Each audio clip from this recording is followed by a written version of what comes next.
Manfaatnya yang tercipta untuk lingkungan masyarakat, yang pertama, merasakan hidup yang lebih tenang. Ya, sama seperti penjelasan sebelumnya.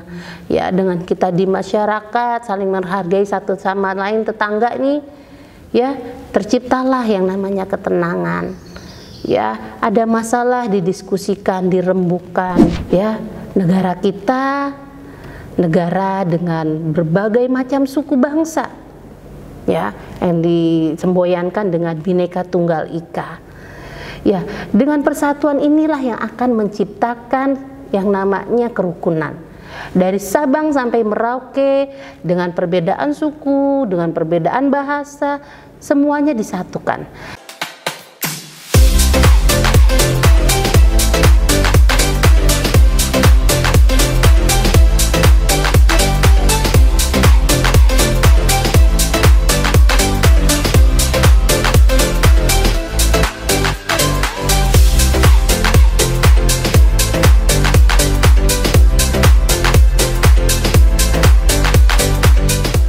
Assalamualaikum warahmatullahi wabarakatuh. Halo Sobat Kompeten, apa kabar semuanya? Sehat selalu dan selalu ceria ya. Dan juga jangan lupa kita harus bahagia, karena bahagia itu adalah sebuah hak untuk kita semua.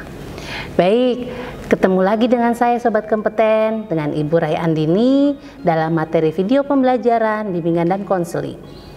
Hari ini saya akan memberikan materi tentang manfaat hidup rukun.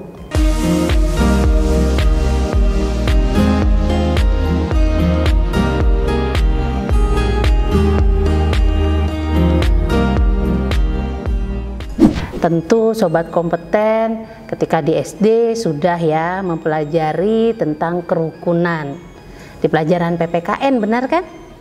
Nah, saya akan membahas sedikit, tapi berbeda pembahasannya dengan waktu kamu di SD mengenai PPKN. Ya, nah, ketika kita hidup rukun antara satu orang dengan orang yang lain, maka akan tercipta keselarasan.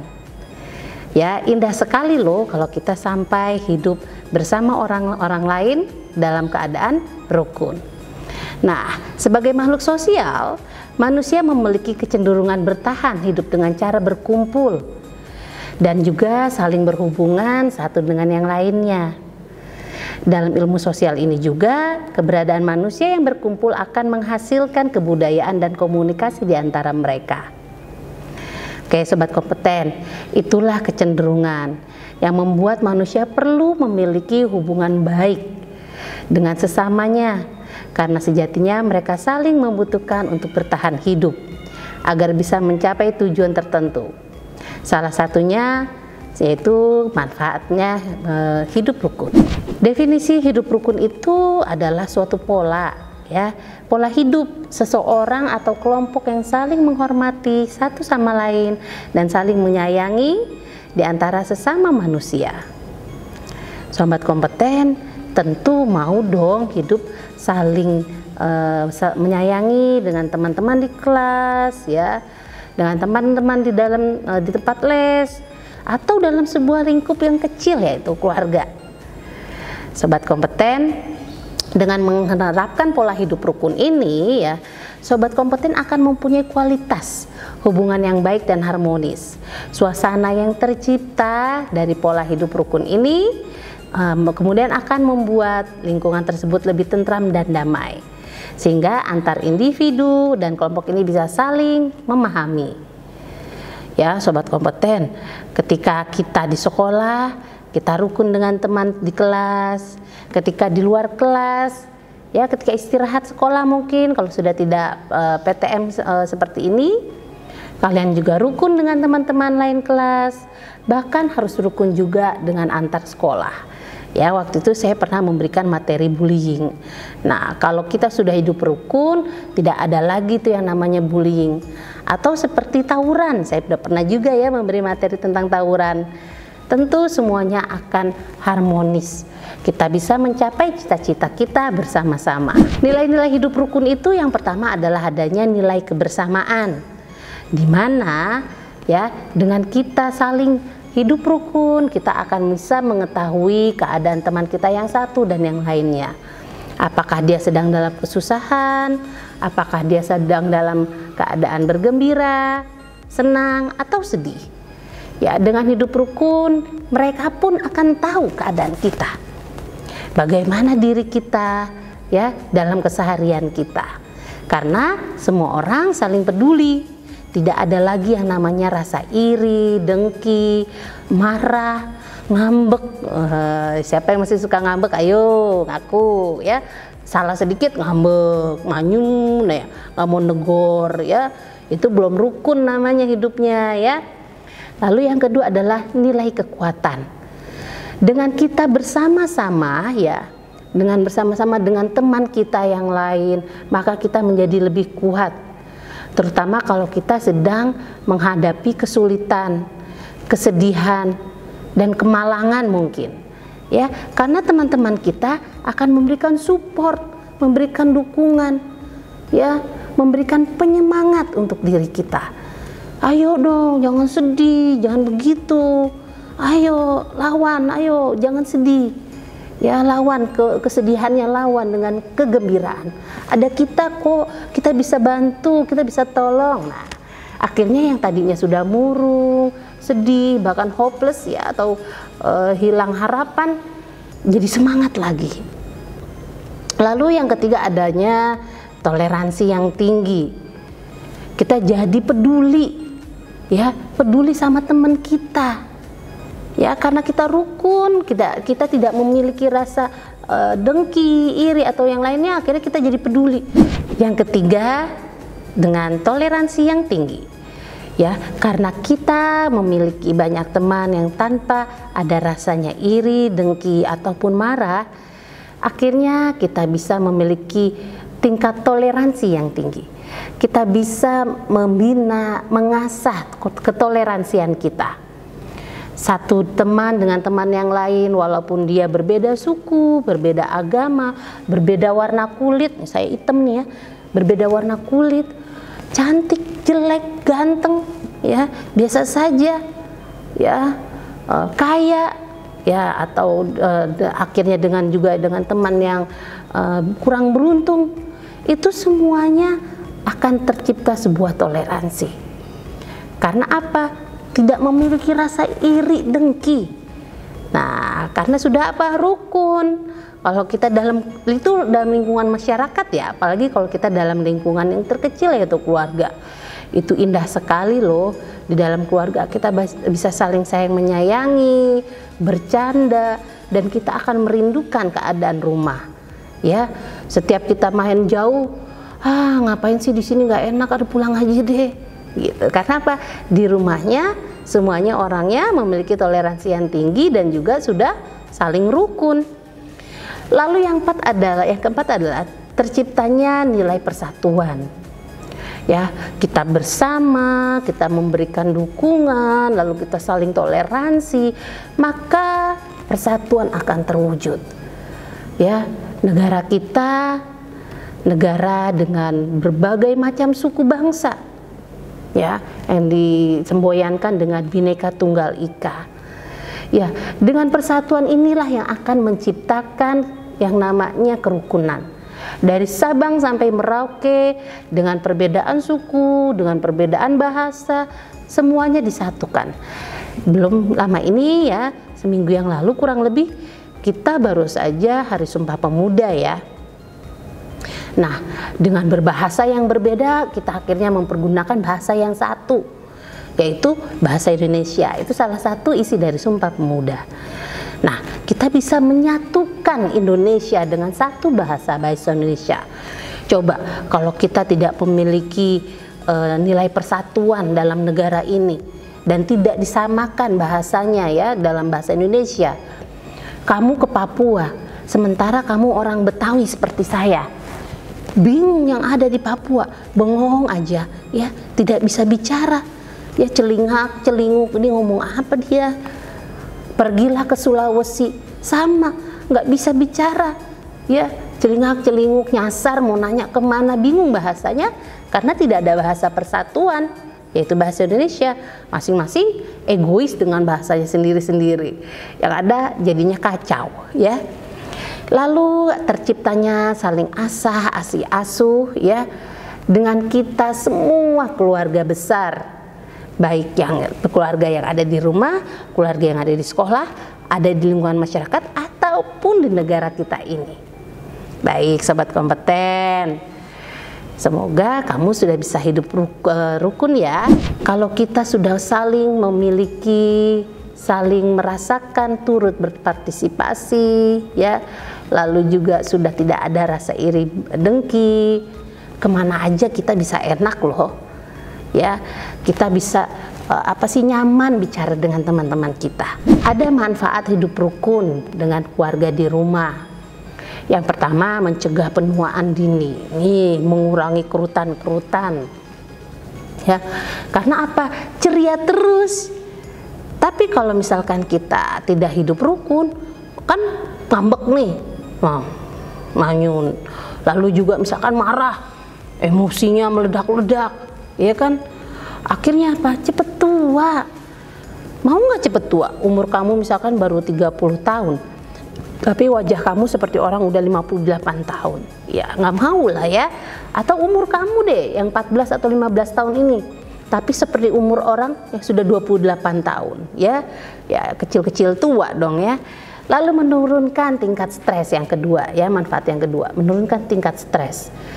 Kita di luar rumah itu banyak sekali mengalami kendala yang membuat diri kita stres, macet, ya, belum lagi tiba-tiba lagi jalan hujannya gede karena kita sudah mulai musim hujan, lari sana lari sini, nggak ada tempat berteduh, lagi berteduh kecipratan mobil, aduh ya, akhirnya berpikir, aduh enakan di rumah deh, apalagi nanti di rumah kakak saya bikinin saya teh anget, mama saya akan menyediakan handuk yang kering untuk saya mandi, ya, karena apa? Semuanya saling sayang menyayangi. Lalu yang ketiga, menyehatkan mental, karena nggak stres akhirnya mental kita menjadi sehat, ya, jiwa kita menjadi kuat, ya. Kemarin bulan Oktober itu hari kesehatan mental dunia loh, ya, dimana menurut penelitian ODGJ, ini sekedar sekelumit cerita ya, ODGJ itu orang dengan gangguan jiwa itu meningkat di masa pandemi ini. Tetapi apabila kita dalam sebuah keluarga solid, rukun, saling sayang menyayangi, kasih sayang yang diberikan itu cukup, perhatian yang dicurahkan dari sesama anggota keluarganya itu cukup, maka insya Allah ODGJ ini bisa dihindari. Atau mungkin yang sudah terlanjur di ODGJ pun cepat menjadi pulih, ya. Lalu yang berikut, yang keempat adalah menguatkan fisik, ya, kita jadi sehat. Dan kan ada pepatahnya bilang, mens sano in corpore sano, di dalam tubuh yang kuat terdapat jiwa yang sehat, ya. Jadi ketika kita bilang mental kita sehat, maka fisik kita juga akan sehat. Jadi nggak gampang sakit-sakitan. Ada orang-orang tertentu ya yang sakit itu karena dari faktor kejiwaannya. Seperti sakit mah, itu juga dikarenakan faktor stres loh. Jadi asam lambungnya meningkat lebih tinggi, ya. Dan akhirnya apa? Badan kita tidak bisa menerima keadaan itu, sakit deh perutnya. Nah, itu akhirnya ya penyebabnya. Lalu yang kelima, membantu perkembangan otak anak. Kalau di sebuah rumah itu ada anak-anak usia 0 sampai 5 tahun, ya. Ini adalah usia periode emasnya seorang anak. Dan mereka hidup rukun dengan ibu bapaknya di rumah tersebut, mendapatkan kasih sayang yang cukup, saling sayang menyayangi, tidak emosian, ya, tidak cepat marah, terhindari dari yang namanya pertikaian atau pertentangan. Ini akan membantu perkembangan otak anak, ya. Otak anak berkembang lebih sempurna dan lebih baik. Lalu yang keenam, memaksimalkan bakat anak, ya, dengan hidup rukun, bakat anak bisa terekspos. Oh, anaknya dia misalkan pandai melukis, orang tua jadi paham kan, karena nggak pernah berkelahi, nggak pernah ribut ya, jadi bisa memperhatikan usia perkembangan anaknya dari 0 tahun sampai dia tumbuh besar ya. Oh, ini anaknya bakatnya menggambar, disediakan alat-alat gambarnya, atau mungkin dilesin gitu, ke tempat les mana, apakah privat ataukah ikut sanggar atau yang lainnya. Lalu yang ketujuh adalah dengan toleransi kita saling menghargai pendapat. Ya, satu dengan yang lain, pendapat itu perlu kita ungkapkan. Karena itu salah satu bentuk aktualisasi diri kita, bahwa diri kita juga memiliki kebebasan untuk berpendapat. Ya, dengan hidup rukun terciptalah yang namanya saling menghargai dalam pemberian pendapat. Ya, ketika ada orang yang berbeda pendapatnya, wajar-wajar saja, jangan marah. Karena apa? Semua itu adalah hak semua orang untuk memberikan pendapat. Ya, hak asasi dibilangnya. Manfaat hidup rukun di sekolah. Nah, di sekolah nih, sobat kompeten. Ya, di sekolah melihat adik kelas lebih cantik. Itu nggak rukun namanya. Tapi harusnya bersyukur, alhamdulillah adik kelas saya ada yang lebih cantik dari saya, berarti sekolah saya berisikan orang-orang yang cantik. Wah, seperti itu ya. Jangan kamunya jadi marah ya, jadi melakukan bullying bahkan ya, itu jelek banget deh, jangan ya. Yang pertama, suasana kelas dan lingkungan sekolah yang nyaman. Dengan kita hidup rukun, suasana belajar di kelas itu menjadi sangat nyaman. Ya, semua orang di dalam kelas itu bisa saling menghargai, saling menghormati, saling menyayangi ya. Karena apa? Kelas itu juga merupakan sebuah keluarga terkecil di lingkungan sekolah. Ya, kepala keluarganya adalah wali kelas kamu. Nah, kalau kita anggota keluarganya saling rukun, saling menjaga, saling berempati, ikut merasakan kesedihannya teman yang lain, maka suasana kelas tersebut akan nyaman. Yang berikutnya suasana kondusif. Ini juga saling berkaitan ya dengan suasana kelas yang tadi. Ya, mendukung semua orang yang berada di dalam kelas tersebut, saling memberikan dukungan satu dengan yang lainnya. Ya, karena apa? Kalian adalah yang tadi saya bilang, keluarga terkecil di sekolah. Ya. Nah, yang berikut adalah yang ketiga, materi akan mudah dipahami. Ya, karena nggak gaduh, kelasnya tidak ribut. Bapak Ibu guru menerangkan bisa dengan nyaman, peserta didiknya juga bisa dengan nyaman menerima pelajaran hingga masuk ke otaknya. Ya, semuanya menyimak gitu ya. Kalau ada yang bertanya, angkat tangan, yang lainnya tidak mengetawahi atau bersorak-sorai. Ya, karena apa? Ini kan udah terciptanya sebuah hubungan toleransi. Ya, lalu tidak banyak terjadi kegaduhan. Nah, itu dia. Gurunya keluar, wah, sana ke sini ya, riweuh deh, gaduh kelasnya, suasananya gaduh ya. Nah, ini belum tercipta nih kalau yang masih gaduh suasana kelas ya, belum tercipta kerukunan nih. Nah, kalau sudah tercipta kerukunan, suasana kelasnya cenderung lebih bisa dikendalikan. Dalam satu komando, yaitu komando ketua kelas. Baik teman-teman sekalian, ya, misalkan ketua kelasnya bicara ya, sekarang Bapak Ibu gurunya sedang rapat, kita diminta sebentar untuk menunggu, hanya 15 menit. Jadi tolong tidak gaduh, tidak ribut. Contoh misalkan ketua kelas bicara seperti itu. Maka yang lain menghormati, menghargai. Duduk, buka bukunya. Jangan akhirnya ngomong, berisik akhirnya berselisih pendapat, yang ada berantem ya. Seperti itu.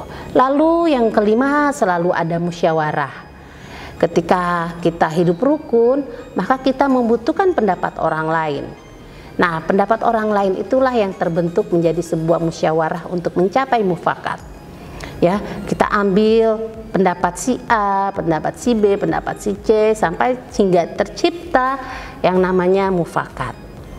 Lalu karena kita Tadi yang sudah dijelaskan di atasnya ya, akhirnya jarang terjadi perkelahian karena masing-masing individu, masing-masing orang ya di lingkungan sekolah tersebut sudah menyadari posisinya, peranannya sebagai apa ya. Jadi saling menghormati, saling menghargai ya, tidak merasa lebih daripada teman-teman yang lain, tidak merasa lebih daripada adik kelas ya, sehingga kehidupan menjadi lebih damai ya. Dengan toleransi hidup kita menjadi damai, tenang ya, karena nggak ada loh yang manusia kepengen hidupnya nggak tenang, nggak ada, semuanya pengen hidupnya tenang. Tapi ketenangan yang abadi ketika kita mati ya, jangan ya kita masih ingin hidup ya. Yang ketiga, manfaat hidup rukun di masyarakat. Nah ya, tadi rumah sudah, sekolah sudah, sekarang lingkungan masyarakat. Nah sobat kompeten kan memang hidup di antara di 3 tempat tersebut kan ya, kita hidup semua di 3 tempat tersebut. Kalau saya kan guru, maka juga saya hidupnya di lingkungan sekolah juga, lingkungan keluarga, lingkungan sekolah, dan juga lingkungan masyarakat. Nah manfaatnya yang tercipta untuk lingkungan masyarakat, yang pertama merasakan hidup yang lebih tenang ya, sama seperti penjelasan sebelumnya ya. Dengan kita di masyarakat saling menghargai satu sama lain, tetangga nih ya, terciptalah yang namanya ketenangan ya. Ada masalah didiskusikan, dirembukan ya. Yang ada namanya kan ketua RT, beliau adalah yang bertugas ya, pemimpin yang bertugas memimpin lingkungan tersebut, lingkup terkecil yaitu RT. Nah yang kedua, hidup lebih mudah dengan saling membantu. Ada tetangga ketimpa musibah, misalkan kematian, ada salah satu anggota keluarganya yang wafat atau meninggal, ada langsung bagi-bagi tugas tetangga yang lain ya. Jangan cuma ngelongok gini aja di pagar, tetapi bagi-bagi tugas, hubungi Pak RT, mengumumkannya di masjid ya, lalu menghubungi tenda ya, supaya dipasang tenda agar para orang-orang yang takziah itu tidak kehujanan, kepanasan, lalu mengatur bangku ya, sekedar memberikan apa ya namanya, hiburan untuk keluarganya ya. Dengan kamu hadir di tempat orang yang ketimpa musibah tersebut, keluarga yang berduka merasa tidak sendiri, merasa ada, oh ya ampun, tetangga-tetanggaku pada peduli ya gitu ya. Ini kalau ada yang hajatan juga gitu, bantuin kalau ada tetangga hajatan, jangan cuma datang-datang kondangan ya, tetapi bantuin. Misalkan ketika dia malamnya ada pasang tenda atau apa, ikutlah kumpul-kumpul, bikin janurnya kak, atau yang ibu-ibu nih atau kalian yang masih anak-anak juga bisa bantu ya. Dengan cara apa? Misalkan ada tetangga, kalau di perkampungan kan suka ada yang ngangkatin piring nih ya, itu bantuin angkatin piring, siapa tahu dapat duit ya, kan suka dikasih ntar sampai yang punya hajatan itu nanti biasanya suka ngasih duit ya. Lalu yang ketiga, terciptanya lingkungan yang aman. Karena semua anggota masyarakat di wilayah tersebut saling peduli, maka begitu ada orang yang mencurigakan datang naik motor, patut dicurigai, nah langsung ya saling kontak. Perhatian, ada orang mencurigakan begini-begini. Lah, kita tidak menuduh, tetapi kita waspada, meningkatkan kewaspadaan ya. Jadi lingkungan kita menjadi aman. Sekarang kan lagi musim tuh jambret HP anak-anak kecil di gang-gang, di kampung-kampung ya. Karena apa? Semua anak-anak sekarang mainnya HP begini.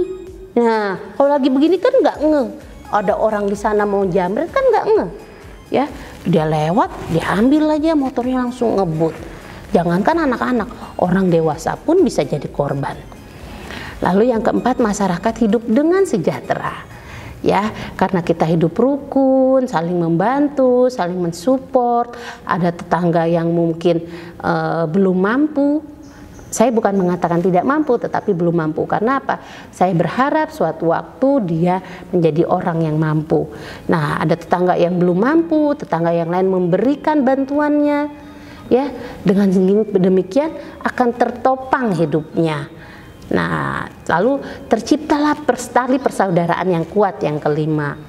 Karena hidup rukun seperti itu, akhirnya semua dianggap saudara. Sekampung, se-RT itu saudara semua.